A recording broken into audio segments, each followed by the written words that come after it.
আমার নেত্রী এই সাহস জুগিয়েছে বলে আমরা করতে, আমি একা করি নাই, আমাদের সমস্ত বাংলাদেশের মানুষ, গণতান্ত্রিক আমি মানুষ, সবার সাহসটা আসছে কোত্থেকে? নেত্রী বেগম খালেদা জিয়া আপসহীন নেত্রী, একজন মহিলা গৃহবধূ, উনি কোনো পলিটিক্যাল ক্যারিয়ার নাই ওনার, মানুষের তাগিদে, গণতন্ত্রের তাগিদে, আমাদের অধিকারের তাগিদে রাস্তায় নেমে এসেছিল একজন গৃহবধূ। জীবনের শেষ দিন পর্যন্ত গণতন্ত্রের জন্য যুদ্ধ করে গেছে, ত্যাগ স্বীকার করেছেন, মৃত্যুবরণ করেছেন, তাও আপোষ করে নাই। কিন্তু একদিনের জন্য বলে নাই আমি এটা করেছি, আমি সেটা করেছি, উনি কিছুই বলেন না। একদিনের জন্য বলেন নাই ওনার প্রতি কি অবিচার করেছেন, উনি কিন্তু বলেন নাই। ওনার উপর কি নিপীড়ন করেছেন, উনি কিন্তু মুখ খোলেন নাই।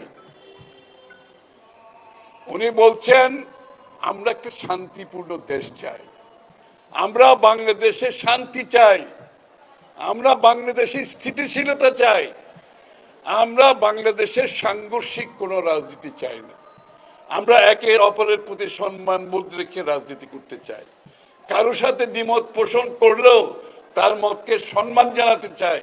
তাই উনি মুখ খোলেন নাই, উনি কিছুই বলেন নাই। এই যে মানুষটি প্রতি মানুষের ভালোবাসা পুঞ্জীভূত হয়েছে ক্রমান্বয়ে, যেটার বহিঃপ্রকাশ ঘটেছে ওনার জানাজার সময়। উনি আমাদেরকে যে উপহার দিয়ে গেছেন, আমরা সেই উপহারের সম্মান দিতে হবে।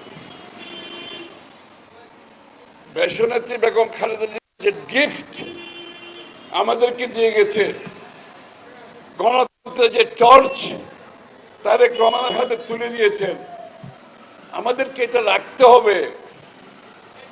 এটা রাজনীতির জন্য না, বাংলাদেশে একটি সুষ্ঠু রাজনৈতিক পরিবেশ সৃষ্টি করার জন্য এটা দরকার আছে, বাংলাদেশের স্থিতিশীলতার জন্য দরকার আছে, বাংলাদেশের পরস্পর সহানুভূতি সম্মানের জন্য এটা দরকার আছে।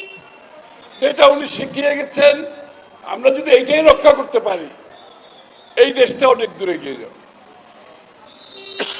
আমি রাজনীতির বাইরে বলছি এই কথাটা।